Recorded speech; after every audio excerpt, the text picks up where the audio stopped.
ನಿನ್ನಂಥವನಿಗೆಲ್ಲ ಅವಕಾಶ ಕೊಟ್ಟುಕೊಂಡು ನಾವೇನು ಹೇಳ್ಲಿಕ್ಕೆ ಹೋಗ್ಬೇಕಾ? ಹಾಗಾಗಿ ನಿನ್ನಲ್ಲಿ ಕೇಳುವ ಪ್ರಶ್ನೆ ಇಲ್ಲ, ಶಿಕ್ಷೆಯೇ ಕೊಡುವುದು. ಇದೊಂದು ಹೇಳ್ಕೊಂಡು ಎಷ್ಟು ವರ್ಷ ಆಯ್ತಾರೆ ನಮ್ಮಿಂದಾಗಿ ನಮಗೆ ಏನು ನೋಡು. ಆಯ್ತಪ್ಪ, ಈಗ ಇದನ್ನೇ ಹೇಳ್ಕೊಂಡು ನಾನು ಬಹಳ ವರ್ಷ ಆಯ್ತು ಅಂತ ಹೇಳಿದೆ. ಈಗ ನಾನು ಇದನ್ನೇ ಹೇಳ್ಕೊಳ್ತಾ ಇದ್ದದ್ದು ತಪ್ಪು ಎನ್ನುವುದು ನಿನಗೆ ಗೊತ್ತಾಗಿದೆ. ಹಾಗಾದ್ರೆ ನೀವೆಲ್ಲ ಸೇರೋದನ್ನು ಹೇಳ್ಕೊಳ್ಳುವುದನ್ನು ನಿಲ್ಲಿಸುವ ಪ್ರಯತ್ನ ಯಾಕೆ ಮಾಡ್ಲಿಲ್ಲ? ಯಾಕೆ ಮಾಡ್ಲಿಲ್ಲ ಅಂದ್ರೆ ನಿಮಗೆ ನಮ್ಮಷ್ಟು ಯೋಗ್ಯತೆ ಇಲ್ಲ, ಆದ್ರಿಂದ ಮಾಡ್ಲಿಲ್ಲ. ಅಲ್ಲವೇ ಅಲ್ಲ? ಯಾವ್ದಲ್ಲ? ಯಾಕೆ ಮಾಡ್ಲಿಲ್ಲ? ಹೊಟ್ಟೆ ಕಿಚ್ಚು ಮಾಡ್ಬೇಡ್ರ, ಸಂತೋಷ ಪಟ್ಟು ಸಾಯಿರ. ಹೊಟ್ಟೆ ಕಿಚ್ಚು ಅಲ್ವೋ, ನ್ಯಾಯವಾಗಿ ಮೇಲೆ ಬಂದಾಗ ನಮ್ಗೆ ಸಂತೋಷ.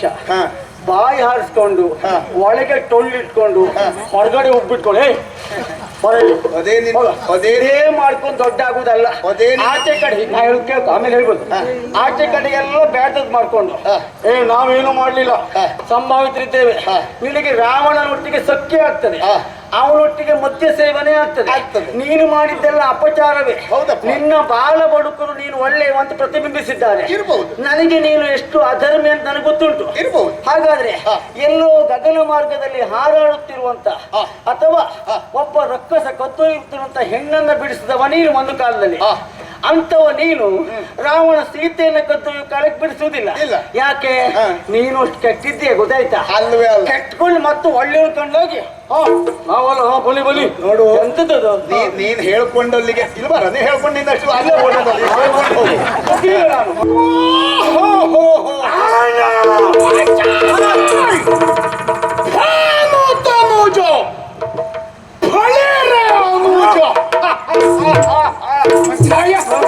ನಿನ್ನನ್ನು ಹೊಗಳಿದ್ದ ಅಲ್ಲ ನಾನು, ನಿನ್ನ ಧೈರ್ಯವನ್ನ, ನಿನ್ನ ಸ್ಥೈರ್ಯವನ್ನ ಅಥವಾ ನಿನ್ನ ಕಾರ್ಯವೈಖರಿಯನ್ನ ಮನದುಂಬಿ ಹಾಡಿ ಹೊಗಳಿದ್ದು ಎನ್ನುವುದಾಗಿ ಭಾವಿಸಬೇಡ.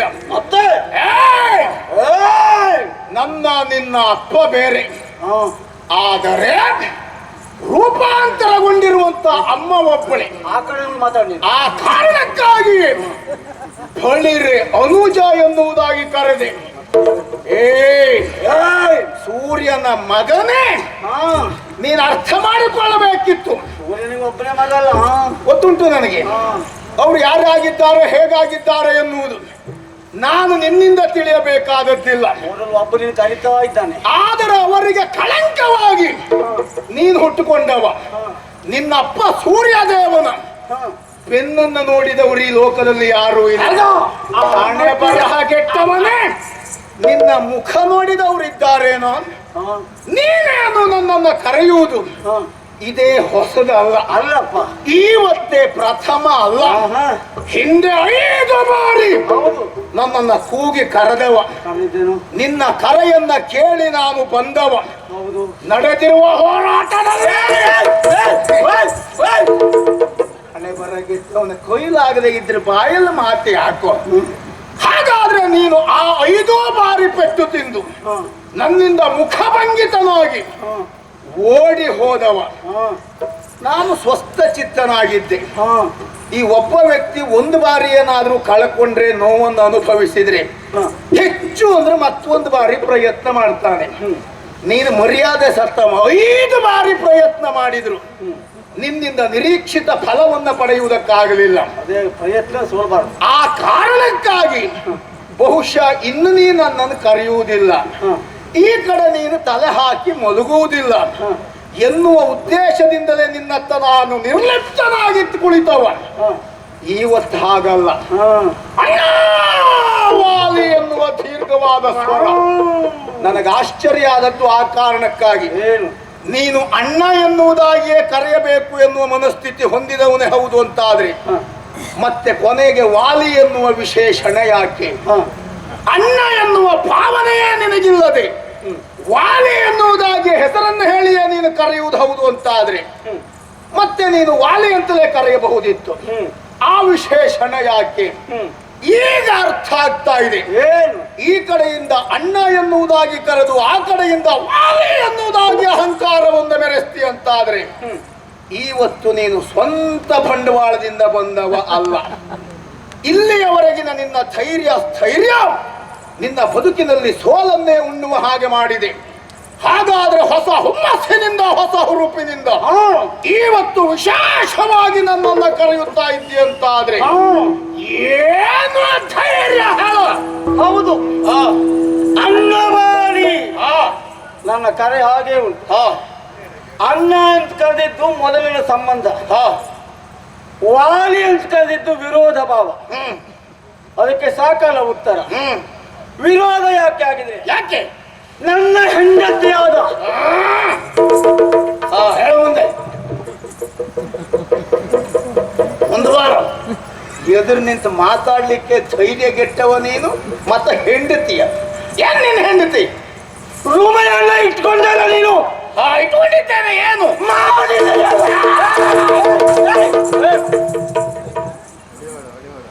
ಮಾನಿನಿಯನ್ನು ಬಿಡುವುದಕ್ಕೆ ಮನಸ್ಸು ಬಾರದೆ ನನ್ನ ಹೆಂಡತಿ ಕೇಳು. ಅವನ ಕೇಳಲಿಕ್ಕೆ ಬಂದಿದ್ದೇನೆ ನಾನು. ಅಂದ್ರೆ ಈಗ ನಿನಗೆ ಬೇಕಾದದ್ದು ಕೊಡದೆ ಇದ್ರೆ ಕೆಡ್ತಿ ಆಯ್ತಾ?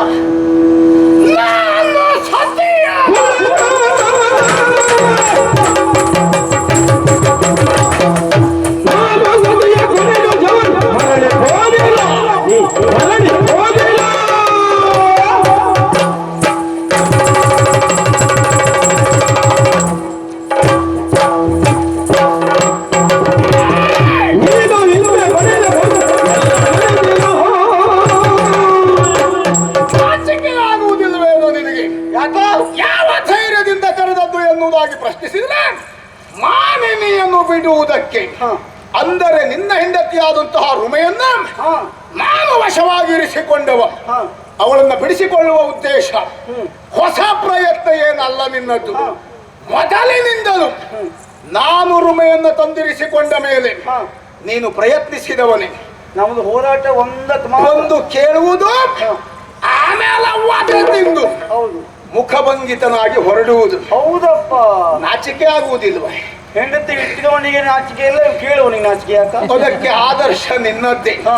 ನೀನೇ ಮಾಡಿದಂತಹ ಕಾರ್ಯ ನಿನಗೆ ತಿರುಗುಬಾಣ ಆಗಿದೆ ಎನ್ನುವುದು ಮರಿಬೇಡ. ನಾ ಯಾರನ್ನು ಎಳ್ಕೊಂಡು ಹೋಗಿ ಇಟ್ಕೊಳ್ಳಿಲ್ಲ, ಬಂದವರು ಬಿಡ್ಲಿಲ್ಲ. ಆ ದಿವಸ ಮಾಯಾವಿ ಎನ್ನುವಂತಹ ರಕ್ಕಸನನ್ನು ಕೊಲ್ಲುವುದಕ್ಕಾಗಿ ನಾನು ಆದಾಗ ನನ್ನನ್ನು ಅನುಸರಿಸಿ ಬಂದವ ನೀನು. ಅಲ್ಲಿಯವರೆಗೆ ನಾವು ಇದ್ದದ್ದು ಹಾಗೆ. ಒಂದು ಹಣ್ಣು ಸಿಕ್ಕಿದೆ ಅಂತ ಆದ್ರೆ ಅರ್ಥ ನಿನಗೆ ಕೊಟ್ಟು ನಿನ್ನ ಹೊಟ್ಟೆ ತಣ್ಣಗಾದ ಮೇಲೆ ನಿನಗೆ ಸಾಕು ಅಂತ ಅನ್ನಿಸಿದ ಮೇಲೆ ನಾನು ತಿಂದವ. ಹೌದಪ್ಪ, ಹಣ್ಣಿನ ವಿಚಾರದಲ್ಲಿ ಹಾಗೆ, ಎಲ್ಲಾ ವಿಷಯದಲ್ಲಿಯೂ ಹಾಗೆ. ಕೊನೆಯ ಬಾರಿ ಮಾಯಾವಿಗೂ ನಮಗೂ ಯುದ್ಧ ನಡೆಯುವ ಸಂದರ್ಭದವರೆಗೂ ಲೋಕಕ್ಕೆ ಅಣ್ಣ ತಮ್ಮಂದಿರು ಹೇಗಿರಬೇಕು ಎನ್ನುವುದನ್ನು ಆದರ್ಶ ರೂಪವಾಗಿ ತೋರಿಸಿಕೊಟ್ಟವರು ವಾಲಿ ಸುಗ್ರೀವರು. ಹಣೆ ಬರಹ ಗೆಟ್ಟವನೇ, ನಿನಗದನ್ನ ಶಾಶ್ವತವಾಗಿ ಉಳಿಸಿಕೊಳ್ಳುವುದಕ್ಕೆ ಯೋಗ ಉಂಟೇನೋ? ಇಟ್ಕೊಳ್ಳುವವನಿಗೆ ಯೋಗ ಬೇಕು. ನಿನ್ನ ಬಂಡವಾಳ ಎಷ್ಟು ಎನ್ನುವುದು ನನಗೆ ಗೊತ್ತಿದ್ರಿಂದಲೇ ಗುಹೆ ಪ್ರವೇಶ ಮಾಡಿರುವಂತಹ ಆ ಮಾಯಾವಿಯನ್ನ ಕೊಂದು ನಾನು ಬರ್ತೇನೆ. ಅಲ್ಲಿಯವರೆಗೆ ನೀನಿಲ್ಲಿರು, ನಾನು ಮನೆಗೆ ಹೋಗುವಂತಲೇ ಹೇಳಿದ್ದು. ಆದರೆ ನನ್ನ ಕುರಿತಾಗಿ ನಿನಗಿರುವಂತಹ ಒಂದು ಭಕ್ತಿ ನೀನಲ್ಲಿಯೇ ಇರುವ ಹಾಗೆ ಮಾಡಿತ್ತು. ಹತ್ತಿರ 1 ವರ್ಷ ಕಳೆದಿರಬಹುದು. ಆಮೇಲೆ ಆ ಮಾಯಾವಿಯನ್ನು ಸಂಹರಿಸಿ ಹೊರಗೆ ಬಂದು ನೋಡುವಾಗ ಅಲ್ಲಿ ಆಶ್ಚರ್ಯ ಕಾದಿತ್ತು. ಹೊರಗೆ ಬರುವುದಕ್ಕೆ ಅಸಾಧ್ಯವಾಗಿತ್ತು. ಆ ಗುಹೆಯ ದ್ವಾರಕ್ಕೆ ದೊಡ್ಡದಾದಂತಹ ಬಂಡೆಯನ್ನು ಅಡ್ಡಲಾಗಿರಿಸಿ, ನನಗೆ ಗೊತ್ತು ನಿನ್ನ ಬುದ್ಧಿವಂತಿಕೆ ಏನು ಎನ್ನುವುದು. ನಿಜವಾಗಿ ನಾನು ಆ ದಿವಸ ಮಾಯಾವಿಯನ್ನು ಕೊಲ್ಲುವುದಕ್ಕಿಂತ ಮೊದಲು ನಿನ್ನನ್ನು ಕೊಂದು ಹಾಕಬೇಕಿತ್ತು. ಯಾಕೆ ಅಂದ್ರೆ ಒಳಗೆ ಹೋದಂತಹ ಅಣ್ಣ ವಾಲಿ ತಿರುಗಿ ಬರಲಿಲ್ಲ ಅಂತಾದ್ರೆ ಸಂಪೂರ್ಣ ಕಿಷ್ಕಿಂದೆ ತನಗೆ ಸಿಗುತ್ತದೆ ಎನ್ನುವ ಕಾರಣಕ್ಕೆ ನೀನು ಬಂಡೆಯನ್ನ ಅಡ್ಡಲಾಗಿರಿಸಿದ್ದು. ಒಂದೇ ನೋಡೋಣ ತಮ್ಮ ಹೇಗಿದ್ದಾನೆ ಎನ್ನುವುದಾಗಿ ಆಲೋಚಿಸಿ ನೋಡಿದ್ರೆ ನಾನು ಏರಬೇಕಾದಂತಹ ಸಿಂಹವಿಷ್ಟರ ನೀನು ಯಾರೇ ಕುಳಿತಿದ್ದೀಯ. ಒಂದು ಕಡೆಯಲ್ಲಿ ನಿನ್ನ ಹೆಂಡತಿ, ಅವಳ ಹೆಗಲ ಮೇಲೆ ಕೈ ಹಾಕೊಂಡಿದ್ದೀಯ. ಆ ಕಡೆ ನೋಡಿದ್ರೆ ನನ್ನ ಹೆಂಡತಿ ತಾರೆ, ಅವಳ ಹೆಗಲ ಮೇಲೂ ಒಂದು ಕೈ ಹಾಕೊಂಡಿದ್ದೀಯ. ಮಾಡಬೇಡ ಈಗ ನೀನು ಹಾಗೆ ಅದು ನೆನಪು ಮಾಡ್ಕೊಂಡೇ ಸತ್ತು ಹೋಗಬೇಕು. ನೀನು ಅದು ಸಿಗುವುದಿಲ್ಲ, ನಿನಗೆ ನೆನಪು ಹೋಗುವುದಿಲ್ಲ. ಯಾವ ವಿಷಯದಲ್ಲಿ ನೀನು ಹಿರಿಯನಾದಂತಹ ನನ್ನನ್ನು ವಂಚಿಸಿದ್ದೀಯೋ ಅದೇ ವಿಷಯದ ಸಂತ್ರಸ್ತ ಭಾವದಿಂದಲೇ ನೀ ಸಾಯಬೇಕು ಎನ್ನುವುದು ನನ್ನ ಮುಖ್ಯವಾದಂತಹ ಗುರಿ. ಏ ಸುಗ್ರೀವ, ಆ ದಿವಸ ನನ್ನ ಹೆಂಡತಿಯನ್ನ ನೀನು ನಿನ್ನವಳನ್ನಾಗಿ ಇರಿಸಿಕೊಂಡೆ. ಆ ದಿವಸವೇ ಕ್ರೋಧೋನ್ಮತ್ತನಾಗಿ ನಿನ್ನನ್ನು ಎಲ್ಲಾದರೂ ಬೀಸಾಡಿ ತುಳಿದಿದ್ದೇನೆ. ನಿನ್ನ ಕಂಡ ತಕ್ಷಣ ಹಾರಿದ್ದೇನೆ ನಾನು. ಯಾಕೆ ಹಾರಿದ್ದು? ನಿನ್ನ ಕಾಲು ಹಿಡ್ಕೊಳ್ಳಿಕ್ಕೆ. ಹೌದು, ಹೇಗೂ ಸೊತ್ತೋದ ಅಣ್ಣ ಅಂತ ಮಾಡಿದ್ದೆ, ಜೀವಂತ ಬಂದು ಬಿಟ್ಲಿಯಲ್ಲ, ಆ ಕಾರಣಕ್ಕಾಗಿ ಹಾರಿದ್ದು. ನೀನು ಪಿಂಡವನ್ನು ಹಾಕಿದ್ದೇನೆ ನಾನು. ನೀನು ಯಾರಿಗೂ ಪಿಂಡ ಹಾಕ್ತಿ, ನನಗೆ ಅಂತಲ್ಲ. ನೀನು ಸುಲಭದಲ್ಲಿ ಸಿಕ್ಕಿದ್ರೆ ಯಾರಿಗೂ ಪಿಂಡ ಹಾಕುವಂಗೆ ನೀನು. ಅಂಗದ ಸಣ್ಣವಂತ ನಾನೇ ಹಾಕಿದೆ. ಯೋಚನೆ ಮಾಡಬೇಕಿತ್ತು. ಅಂಗದ ಸಣ್ಣವನೇ ಹೌದು ಅಂತ ಆದ್ರೆ ಅಣ್ಣನ ಮೇಲೆ ನಿನಗೆ ಅಪರಿಮಿತವಾದಂತಹ ಗೌರವ ಭಕ್ತಿಯ ಭಾವ ಇದ್ದದ್ದೇ ಹೌದು ಅಂತಾದ್ರೆ ಸ್ವಲ್ಪ ಕಾಲ ಕಾಯಬೇಕಿತ್ತು. ಅಂಗದ ಯುವರಾಜನಾಗಿದ್ದವ ದೊಡ್ಡವನಾದ ಬಳಿಕ ಅಣ್ಣನ ಅನುಪಸ್ಥಿತಿಯಲ್ಲಿ ತನಗಲ್ಲ ಇದು ತನ್ನಣ್ಣನ ಮಗ ಅಂಗದನಿಗೆ ಸಲ್ಲಬೇಕು ಎನ್ನುವುದಾಗಿ ಕಿಷ್ಕಿಂದೆಯ ಅಧಿಕಾರವನ್ನ ನನ್ನ ಮಗನಿಗೆ ಕಟ್ಟಬಹುದಿತ್ತು. ಯಾಕೆ ಮಾಡ್ಲಿಲ್ಲ? ನಿನಗೆ ವಿಷಯ ಗೊತ್ತಿಲ್ಲ ಅಣ್ಣ. ನಿನಗೇನು ಗೊತ್ತುಂಟು ಹೇಳು. ನನಗೆ ಗೊತ್ತಿದ್ದು ಹೇಳ್ತೇನೆ, ಕೇಳು. ಹೇಳು. ನೀನು ಬರ್ಲಿಲ್ಲ, ನಾವೆಲ್ಲ ದುಃಖಿತರಾದವರು. ಸಿಂಹಾಸನ ಬರಿದಾಯಿತು. ವಾಲಿ ಒಂದು ಸಂಸ್ಕಾರವನ್ನ ಪರಂಪರೆಯನ್ನ ಹಾಕಿಕೊಟ್ಟವ. ಅಂತ ವಾಲಿಯ ಇಲ್ಲದೆ ಇರುವ ಕಾಲಕ್ಕೆ ಈ ವಾನರೆಲ್ಲ ಅನಾಥರಾಗಬಾರದು ಸುಗ್ರೀವ. ಹಾಗಾಗಿ ನೀನು ಸಿಂಹವಿಷ್ಟಿರವನ್ನ ಏರು ಅಂತ ನಮ್ಮ ಹಿರಿಯವರು ಹೇಳಿದ್ರು. ನಾನು ಅನುಮಾನ ಪಟ್ಟೆ, ಯಾಕೆಂದ್ರೆ ನನ್ನದಲ್ಲ ನೋಡು. ಆದ್ರೂ ಅವರ ಒತ್ತಾಯಕ್ಕೆ ಬೇಕಾಗಿ ಕುಳಿತುಕೊಂಡೆ. ನನ್ನ ಹೆಂಡತಿಯಲ್ಲಿ ಬಾ ಹೇಳಿದೆ. ಹೆಂಡತಿ ಕುಳಿತುಕೊಂಡು, ನಿನ್ನ ಹೆಂಡತಿ ನೀ ಕರ್ಕೊಂಡು ಹೋಗು, ನಮಗೆ ತೊಂದರೆ ಇಲ್ಲ. ದೇವರಾಣೆ ಹೇಳ್ತೇನೆ. ದೇವರಾಣೆ ಕೊಡ್ತು ಹೇಳ್ತಿ ಅಂತಾದ್ರೆ ಏನೋ ಸುಳ್ಳು ಹೇಳಲಿಕ್ಕೆ ಸಿದ್ಧತೆ ಮಾಡಬೇಕು. ತಾರೆಯಲ್ಲಿ ನಾ ಬಾ ಅಂತ ಕರೀಲೇ ಇಲ್ಲ. ಮತ್ತೆ ಮಗುವನ್ನ ಹಿಡ್ಕೊಂಡು ಅವಳೇ ಬಂದು ಬರ್ಬೇಕಿದ್ರೆ ಈಗ ತಾರೆ ಕರೆದು ಕೇಳುವುದು. ನೀನ್ ತಾರೆಯನ್ನು ಈಗ ಕರೆದು ಕೇಳುವುದು ಬೇಡ. ತಾರೆ ಹಾಗೆ ವ್ಯವಹರಿಸಿದ್ ಯಾಕೆ ಎನ್ನುವುದು ಗೊತ್ತು. ತಾರೆ ಎನ್ನುವವಳು ವಾಲಿಯ ಹೆಂಡತಿ, ರಾಜಕೀಯವಾದಂತಹ ಸೂಕ್ಷ್ಮ ವಿಚಾರವನ್ನ ಬಲ್ಲವಳು. ಅವಳಿಗೊಂದು ಭರವಸೆ ನಂಬುಗೆ ಇತ್ತು. ಒಬ್ಬ ಮಾಯಾವಿ ಅಲ್ಲ, ಅಂತ 1000 ಮಾಯಾವಿ ರಕ್ಕಸರೇ ಬಂದದ್ದೇ ಹೌದಾದ್ರೂ ತನ್ನ ಗಂಡ ವಾಲಿ ಸೋಲುವವನಲ್ಲ. ಮಾಯಾವಿಯನ್ನ ಕೊಲ್ಲುವ ಯೋಗ್ಯತಾ ಸಂಪನ್ನ ತನ್ನ ಗಂಡ. ಆದರೂ ಸುಗ್ರೀವ ವಾಲಿ ಸತ್ತ ಅಂತ ಹೇಳ್ತಾನೆ ಅಂತಾದ್ರೆ ಮಾಯಾವಿಯಿಂದ ವಾಲಿ ಸತ್ತದ್ದಲ್ಲ, ಸುಗ್ರೀವನದ್ದೇ ಏನೋ ತಂತ್ರಗಾರಿಕೆ ಇರಬೇಕು. ಎಲ್ಲಿಯಾದರೂ ತಾನು ಆ ಸಂದರ್ಭಕ್ಕೆ ವಿರೋಧಿಸಿದ್ರೆ ತನಗೂ ಅಪಾಯ, ತನ್ನ ಮಗನಿಗೂ ಅಪಾಯ ಎನ್ನುವುದಾಗಿ ತಿಳಿದು ಜಾಣತನವನ್ನ ಉಪಯೋಗಿಸಿ ರಗಳೆ ಬೇಡ ಅಂತ ನಿನ್ನ ಪಕ್ಕ ಬಂದು ಕುಳಿತದ್ ಬಿಟ್ಟು ನಿನ್ ಸುಟ್ಟು ಮುಖ ನೋಡ್ಕೊಂಡು ಬಂದು ಕುಳಿತದ್ದಲ್ಲ. ನನ್ನ ಮುಖ ನೋಡಿ ಅಲ್ಲ, ನಿನ್ ದರಿದ್ರ ಮುಖ ಕೆದರಿ ಕೂತ್ಕೊಂಡಿದ್ದು. ನನ್ನ ಮುಖ ಕೆದರಿದ್ದಾದ್ರೂ ಅಷ್ಟು ವರ್ಷ ನನ್ನ ಜೊತೆ ಇರ್ತಾಳೆ. ಯಾಕೆ ಕೇಳು. ಯಾಕೆ ಹೇಳು. ನೀನು ಬಾರದೇ ಇದ್ದ ಕಾಲಕ್ಕೆ ಅವಳು ಬದುಕುವುದಕ್ಕೆ ಬೇಕಾಗಿ ಕುಳಿತುಕೊಂಡು ಇದು ನೀನು ಹೇಳು, ನಾನೇ ಹೇಳುವುದು.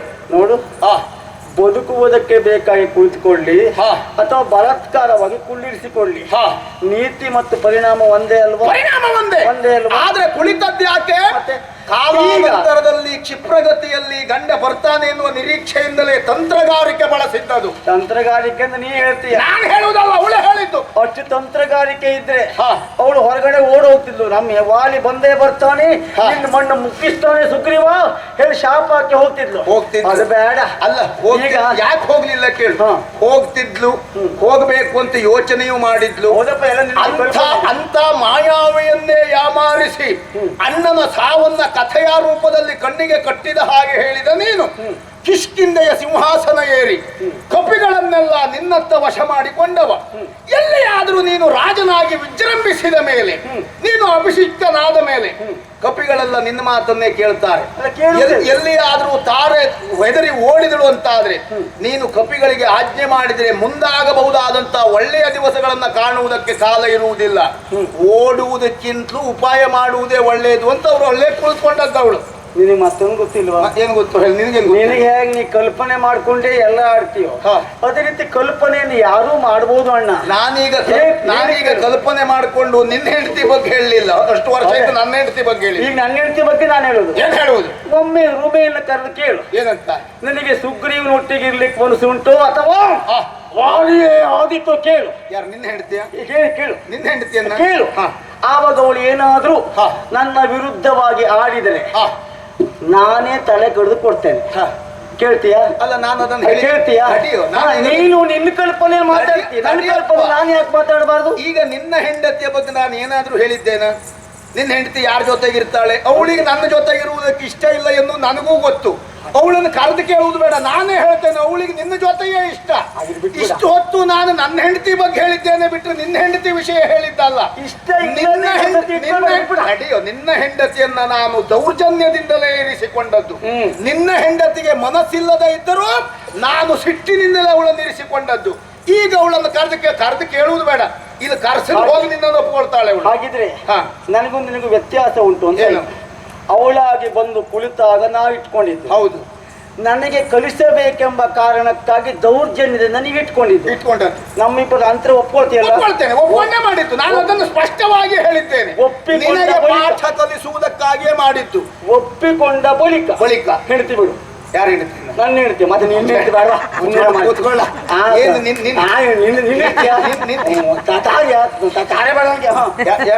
ತಾರೆ ಅಂದ್ಯ ತಾಯಿ ಅಂದ್ಯ? ತಾರೆ. ಅದೇ ತಾಯಿ ಅಂತ ಹೇಳಿದ್ರೆ ಮತ್ತೆ ಆ ದಿವಸ ಕುಳಿತುಕೊಂಡಾಗ ತಾಯಿ ಅಂತ ಹೇಳಿದ್ಯಾ ಕೇಳಿದ್ರು. ಕಪಿಗಳಲ್ಲಿ ಆ ಸಂಬಂಧ ಉಂಟಂತೆ. ಹೌದು. ಹೇಗೆ? ಹೇಗೆ? ಅಣ್ಣ ಒಲಿದ ಮೇಲೆ ಅಣ್ಣನ ಹೆಂಡತಿಯನ್ನ ತಮ್ಮ ಆಳಬಹುದಂತೆ, ತಮ್ಮನ ಹೆಂಡತಿಯನ್ನ ಅಣ್ಣ ಆಳಬಾರದಂತೆ. ಬೇಕಾದ್ರೆ ಜಾಂಬೋ ನಾಳೆ ಕೇಳು. ಜಾಂಬವರನ್ನು ಕೇಳೇ ವ್ಯವಹಾರ ಮಾಡುವುದಕ್ಕೆ ಸ್ವಂತ ಬುದ್ಧಿವಂತಿಕೆ ಇಲ್ಲದೆ ಇದ್ದು ನಿನ್ನಂತವ ಮಾಡಬೇಕು ಬಿಟ್ರೆ, ನಾವೆಲ್ಲ ಮಾಡಿದ್ದೇ ನ್ಯಾಯ, ಆಡಿದ್ದೇ ಶಾಸನ. ನನಗಾದ ಅನ್ಯಾಯವನ್ನು ಹೋಗಲಾಡಿಸಿಕೊಳ್ಳುವುದಕ್ಕೆ ನಾನು ತಪ್ಪನ್ನೇ ಮಾಡಿದ್ದೇನೆ.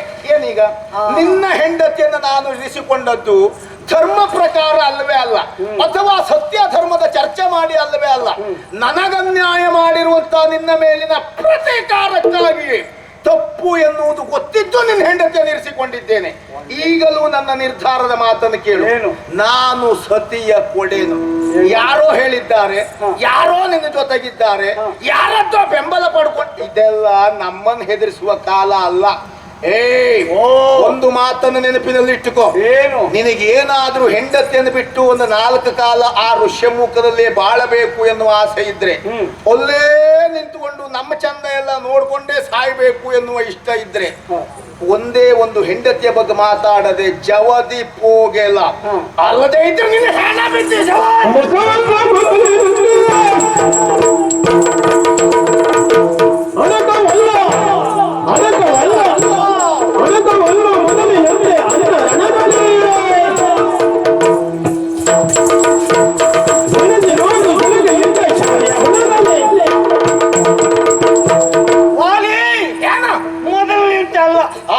ಅಣಕವೂ ಬೇಡ, ಗೊತ್ತಾಯ್ತಾ?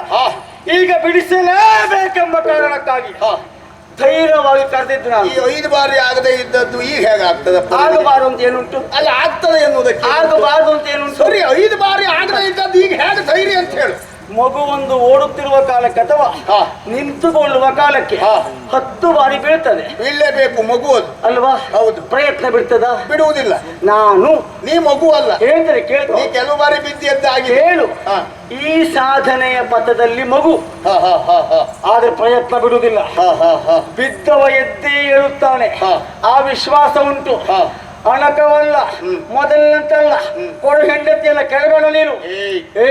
ನಡೆಯುವುದಕ್ಕೆ ಕಲಿಯುವ ಮಗುವೊಂದು 100 ಬಾರಿ ಬೀಳ್ತದೆ, ಹೇಳ್ತದೆ, ಆಮೇಲೆ ನಡೆಯುವುದನ್ನು ಅಭ್ಯಾಸ ಮಾಡ್ತದೆ. ಬೀಳುವುದು ಮಗುವಿಗೆ ಪದ್ಧತಿ, ಅದು ಅಭ್ಯಾಸ ಆಗುವುದಕ್ಕೆ ಇರಲೇಬೇಕು. ಹಾಗಂತ ಆ ಮಗು ಬಿದ್ದಾಗ ಯಾರೂ ಬೇಸರ ಮಾಡಿಕೊಳ್ಳುವುದಿಲ್ಲ. ಬೀಳ್ಬೇಕು, ಆಮೇಲೆ ಎದ್ದು ಓಡಾಡಬೇಕು ಅಂತ. ನಿನಗೆ ಹಾಗಲ್ಲ. ನೀನು ಬೀಳುವುದು ಮಾತ್ರ ನಾನು ಕಾಯುವುದು ಬಿಟ್ಟು ಮತ್ತೆ ನೀನು ಎದ್ದು ನಿನ್ನ ತಲೆಯೇ ಒಡೆಯುವುದು. ನಾನು ನೋಡು, ಏನು ನಾ ಬಿದ್ದಾಗ ನೀನೊಬ್ಬನೇ ಸಂತೋಷ ಪಡುವುದು. ಹೌದು, ಎಲ್ಲರೂ ಬೇಸರವನ್ನೇ ಪಡ್ತಾರೆ. ಇರ್ಲಿ, ಹಾಗಾಗಿ ಈಗ ನಾನು ಮಾಡುವುದು ಎಲ್ಲರೂ ಸಂತೋಷ ಪಡಬೇಕು ಅಂತಲ್ಲ. ನೀನು ಅನ್ಯಾಯ ಮಾಡಿದ್ದು ನನಗೆ ಬಿಟ್ರೆ ನಗೆ ಆಡುವವರಿಗೋ ಅಥವಾ ಶಹಬ್ಬಾಸ್ ಅಂತ ಹೇಳುವವರಿಗೋ ಅಲ್ಲ. ಹೆಂಡತಿ ಬೇಕಾಗಿ ನನಗೆ ಬಿಟ್ರೆ, ನನ್ನ ಹೆಂಡತಿ ನೀನು ಬಿಟ್ರೆ ಅವ್ರ ಹೆಂಡತಿ ಅಲ್ಲ. ನನ್ನ ಹೆಂಡತಿಯನ್ನು ಹೇಗೆ ಕೇಳುವಾಗ ಇಷ್ಟೆಲ್ಲ ಪ್ರಯತ್ನ ಮಾಡಿದ್ದೇನೆ. ಹಾಗೆ ನಿನ್ನ ಹೆಂಡತಿ ಇಟ್ಕೊಂಡಾಗು 1-4 ಮಾತಾಡ್ಬೋದಿತ್ತು. ಯಾಕೆ ಆಡ್ಲಿಲ್ಲ ನೀನು ಅವಾಗ? ಮತ್ತೆ ಯಾಕೆ ಇಟ್ಕೊಂಡೆ ಕೇಳ್ಬೋದಿತ್ತು. ನೀನು ಕೇಳಿದೆ? ನೀನು ನಿನಗೆ ಆವಾಗ ಮಾತಾಡ್ಲಿಕ್ಕೆ ಆಗಲಿ, ಬಾಯಿ ಮಾತಾಡ್ತೇನ? ನೀನ್ ಯಾರು ನಾನು ಯಾರು? ಕಿಷ್ಕಿಂಧೆಯ ಸಾರ್ವಭೌಮ ನೀ ಅಣ್ಣ. ನಿನ್ನ ತಮ್ಮ ಎನ್ನುವ ಮಾತಿಗೆ ಬೆಂಕಿ ಬಿತ್ತು. ನೀನು ವಾಲಿಯ ತಮ್ಮ ಎನ್ನುವ ಕಾರಣಕ್ಕಾಗಿ ಸುಗ್ರೀವನಾಗಿ ಪ್ರಪಂಚದಲ್ಲಿ ಕಾಣಿಸಿಕೊಂಡದ್ದಿದ್ರೆ ನಾನು ಗೈದ ಸಾಧನೆಯ ಪಥ, ನಾನು ಮಾಡಿರುವಂತಹ ಎತ್ತರದ ಸಾಧನೆಯ ಒಂದು ಲವಲೇಶ ಆದ್ರೂ ನೀನು ಮಾಡಿದ್ದೀಯಾ? ಎಲ್ಲಿಯಾದ್ರೂ ನಿನಗೆ 4 ಕಡೆ ಗುರುತಿಸಿದ್ದಿದ್ರೆ ಯಾರಿಂದ? ವಾಲಿಯ ತಮ್ಮ ಎನ್ನುವ ಕಾರಣಕ್ಕೆ ನಿನ್ನಂಥವನಿಗೆಲ್ಲ ಅವಕಾಶ ಕೊಟ್ಟುಕೊಂಡು ನಾವೇನು ಬಿಡ್ಲಿಕ್ಕೆ ಹೋಗ್ಬೇಕಾ? ಹಾಗಾಗಿ ನಿನ್ನಲ್ಲಿ ಕೇಳುವ ಪ್ರಶ್ನೆ ಇಲ್ಲ, ಶಿಕ್ಷೆಯೇ ಕೊಡುವುದು. ಇದೊಂದು ಹೇಳ್ಕೊಂಡು ಎಷ್ಟು ವರ್ಷ ಆಯ್ತಾರೆ ನಮ್ಮಿಂದಾಗಿ ನಮಗೆ ಏನು ನೋಡು. ಆಯ್ತಪ್ಪ, ಈಗ ಇದನ್ನೇ ಹೇಳ್ಕೊಂಡು ನಾನು ಬಹಳ ವರ್ಷ ಆಯ್ತು ಅಂತ ಹೇಳಿದೆ. ಈಗ ನಾನು ಇದನ್ನೇ ಹೇಳ್ಕೊಳ್ತಾ ಇದ್ದದ್ದು ತಪ್ಪು ಎನ್ನುವುದು ನಿನಗೆ ಗೊತ್ತಾಗಿದೆ. ಹಾಗಾದ್ರೆ ನೀವೆಲ್ಲ ಸೇರೋದನ್ನು ಹೇಳ್ಕೊಳ್ಳುವುದನ್ನು ನಿಲ್ಲಿಸುವ ಪ್ರಯತ್ನ ಯಾಕೆ ಮಾಡ್ಲಿಲ್ಲ? ಅಂದ್ರೆ ನಿಮಗೆ ನಮ್ಮಷ್ಟು ಯೋಗ್ಯತೆ ಇಲ್ಲ, ಆದ್ರಿಂದ ಮಾಡ್ಲಿಲ್ಲ. ಅಲ್ಲವೇ ಅಲ್ಲ, ಯಾವ್ದಲ್ಲ, ಯಾಕೆ ಮಾಡ್ಲಿಲ್ಲ? ಕಿಚ್ಚು ಮಾಡ್ಬೇಡ್ರ, ಸಂತೋಷ ಪಟ್ಟು ಸಾಯಿರ ಮೇಲೆ ಬಂದ ಅಂತ ಅಲ್ವೋ. ನ್ಯಾಯವಾಗಿ ಮೇಲೆ ಬಂದಾಗ ನಮ್ಗೆ ಸಂತೋಷ. ಬಾಯಿ ಹಾರಿಸ್ಕೊಂಡು ಒಳಗೆ ಟೊಳ್ಳಿಟ್ಕೊಂಡು ಹೊರಗಡೆ ಉಬ್ಬಿಟ್ಕೊಂಡು ಅದೇ ಮಾಡ್ಕೊಂಡು ದೊಡ್ಡ ಆಗುದಲ್ಲ. ಆಚೆ ಕಡೆ ನಾ ಕೇಳ್ಕೊ, ಆಮೇಲೆ ಹೇಳ್ಬೋದು. ಆಚೆ ಕಡೆಗೆಲ್ಲ ಬ್ಯಾಟದ್ ಮಾಡ್ಕೊಂಡು ನಾವೇನು ಮಾಡ್ಲಿಲ್ಲ, ಸಂಭಾವಿತರಿದ್ದೇವೆ. ನಿನಗೆ ರಾವಣನೊಟ್ಟಿಗೆ ಸಖ್ಯ ಆಗ್ತದೆ, ಅವನೊಟ್ಟಿಗೆ ಮದ್ಯ ಸೇವನೆ ಆಗ್ತದೆ. ನೀನು ಮಾಡಿದ್ದೆಲ್ಲ ಅಪಚಾರವೇ. ನಿನ್ನ ಬಾಲ ಬಡುಕರು ನೀನು ಒಳ್ಳೆಯ ಅಂತ ಪ್ರತಿಬಿಂಬಿಸಿದ್ದಾರೆ. ನನಗೆ ನೀನು ಎಷ್ಟು ಅಧರ್ಮಿ ಅಂತ ನನಗೆ ಗೊತ್ತುಂಟು. ಹಾಗಾದ್ರೆ ಎಲ್ಲೋ ಗಗನ ಮಾರ್ಗದಲ್ಲಿ ಹಾರಾಡುತ್ತಿರುವಂತ ಅಥವಾ ಒಬ್ಬ ರಕ್ಕಸ ಕತ್ತೊಯ್ಯುತ್ತಿರುವಂತ ಹೆಣ್ಣನ್ನ ಬಿಡಿಸಿದವ ನೀನು ಒಂದು ಕಾಲದಲ್ಲಿ. ಅಂತವ ನೀನು ರಾವಣ ಸೀತೆಯನ್ನ ಕತ್ತೊಯ್ಯು ಕಾಲಕ್ಕೆ ಬಿಡಿಸುವುದಿಲ್ಲ. ಯಾಕೆ? ನೀನು ಅಷ್ಟು ಕೆಟ್ಟಿದ್ದೀಯ, ಗೊತ್ತಾಯ್ತಾ? ಕೆಟ್ಕೊಂಡು ಮತ್ತು ಒಳ್ಳೆ ಕಂಡೋಗಿ ಬಲಿ ಬಲಿ ನೋಡು ಎಂತದ್ದು ನೀನ್ ಹೇಳ್ಕೊಂಡಲ್ಲಿಗೆ ಇಲ್ಬಾರ, ನೀ ಹೇಳ್ಕೊಂಡಿದ್ದಷ್ಟು ನೀ ಸುಗ್ರೀವ ಅಂತ ಹೇಳಿದ್ರೆ ನಿನಗೆ ಎಲ್ಲ ಇದ್ದದ್ದು ಜಾತಿ ಗುಣ ಒಂದು ಬಿಟ್ರೆ ಪ್ರೌಢ ಗುಣ ಇಲ್ಲ ಎನ್ನುವುದು ನನಗೆ ಗೊತ್ತು. ಮೊದಲು ಜಾತಿ ಗುಣ ಬೇಕು. ಜಾತಿ ಗುಣ ಉಂಟು, ಹಾಗಂತ ಎಲ್ಲಾ ಕಡೆ ಜಾತಿ ಗುಣ ತೋರಿಸ್ಲಿಕ್ಕೆ ಹೋದ್ರೆ ಆ ಜಾತಿಯಲ್ಲಿ ಹುಟ್ಟಿದ್ದಲ್ಲ ಅಂತ ಮಾಡಿ ತೋರಿಸ್ತಾರೆ ಎದುರಿಗಿದ್ದವರು. ಅದ್ ನೆನಪಿಟ್ಟು ಅದೆಲ್ಲ ಬುದ್ಧಿವಂತಿಕೆ. ಅದು ನನ್ನಂತವರು ಇರುವಲ್ಲಿವರೆಗೆ ನಡೆಯುವುದಿಲ್ಲ.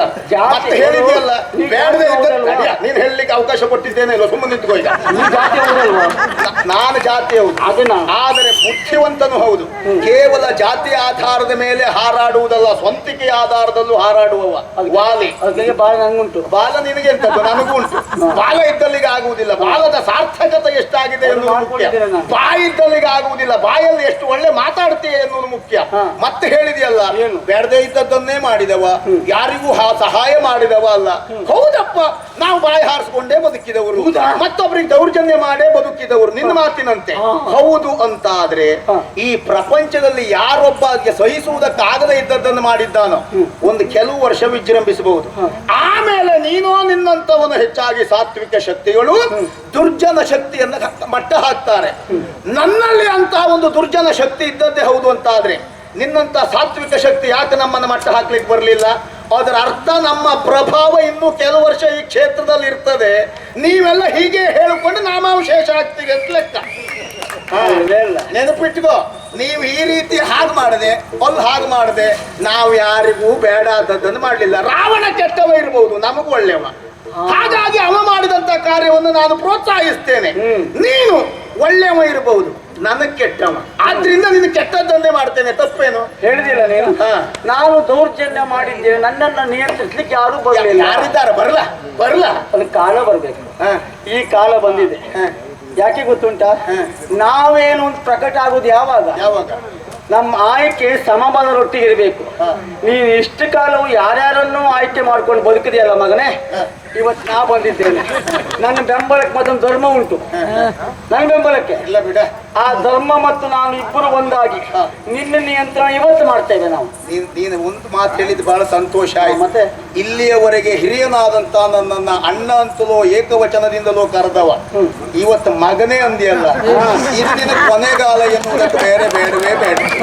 ಯಾವಾಗ ಒಬ್ಬ ಆತ ಅಣ್ಣನ ಮಗನೇ ಅಂತ ಕರೆದು ಅದು ಕೊಳಚು ಬಿದ್ದು ಹೋಗುವ ಕಾಲ ಹತ್ರ ಬಂದಿದೆ.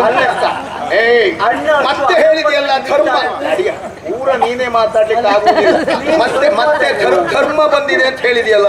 ನಿನ್ನ ಯಾವ ಧರ್ಮ ಬಂದ್ರು ಇಷ್ಟು ವರ್ಷ ನಿನ್ನ ಬೆಂಬಲಕ್ಕೆ ಬಾರದೇ ಇರುವ ಧರ್ಮ ಇವತ್ತು ಬಂದಿದೆ ಅಂದ್ರೆ ನಿನ್ನ ಅಂತ್ಯಕಾಲಕ್ಕೆ ಬಂದದ್ದು. ಅದನ್ನು ಮಾಡಿ ತೋರಿಸ್ತೇನೆ ಈಗ. ಧರ್ಮ ಮತ್ತು ದೇವರು ಯಾವತ್ತೂ ಬಂದು ನಿಂತ್ಕೊಳ್ಳುವುದಿಲ್ಲ, ಅವ್ರು ಆ ಕ್ಷಣಕ್ಕೆ ಮಾತ್ರ ಬರುವುದು. ಅನ್ಯಾಯ ಆದಾಗ ಬರ್ಬೇಕಿತ್ತು, ಈ ಕ್ಷಣಕ್ಕೆ ಬಂದಿದ್ದಾರೆ. ಅಂದ್ರೆ ನಿನ್ನ ತೆಗಿಲಿಕ್ಕೆ. ನನ್ ತೆಗಿಲಿಕ್ಕೆ ಅಲ್ಲ, ಹೌದಾ, ನಡೆಯುವ ನಿನ್ ತೆಗಿಲಿಕ್ಕೆ. ಬಾರ ಏನ ಪಾಪ, ಬೇರೆ ಎಲ್ಲೂ ನಡೆಯುವುದಿಲ್ಲ.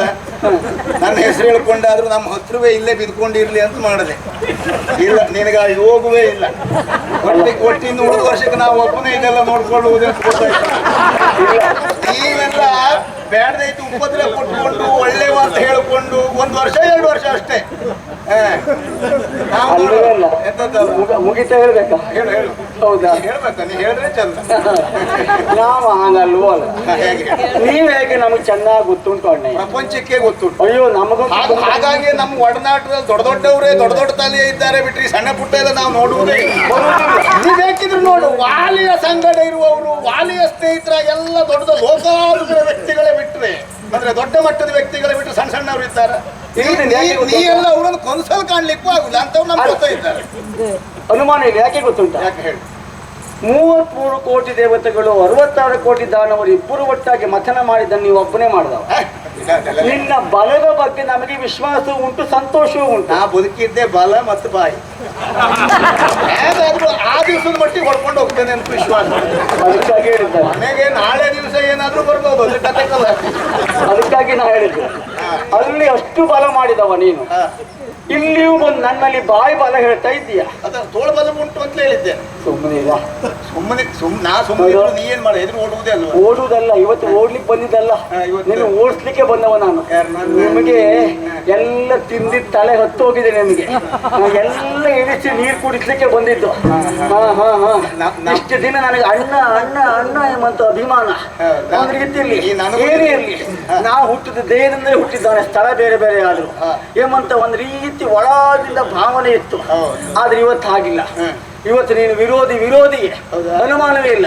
ನೀ ಎಂತದ್ದೇ ಮಾಡು, ಯಾವ ಘನ ಕಾರ್ಯವನ್ನೇ ಮಾಡು, ನನಗೆ ನೀನು ವಿರೋಧಿ ಇದ್ದೀಯ. ನಮಗೆ ತಿಂದು ತಿಂದು ತಲೆಗೆ ಹತ್ತು ಹೋಗಿದೆ, ನಿನಗಾಗಲ್ಲ. ಬೇರೆಯವ್ರಿಗೆ ತಿನ್ಲಿಕ್ಕೆ ಆಗದೆ ಇದ್ದಷ್ಟು ಉಪದ್ರ ಕೊಟ್ಟ ತಲೆಗೆ ಹತ್ತಿದೆ ಪಾಪಿ. ಅದು ಎಲ್ಲ ಇವತ್ತೇನಿಸ್ತೇನೆ. ತಿನ್ಲಿಕ್ಕೆ ಮತ್ತೊಬ್ಬರು ಕೊಡ್ಬೇಕಾದ್ರೆ ಕೊಡ್ಲಿಲ್ಲ, ತಿನ್ನುದಂತದ ನೀ ಮೊದಲು ಮಾಡಿದ್ದೆ, ಅದನ್ನೇ ನಾನು ಮಾಡಿದ್ದೆ. ಇಲ್ಲಪ್ಪ, ನೀ ಅಂತ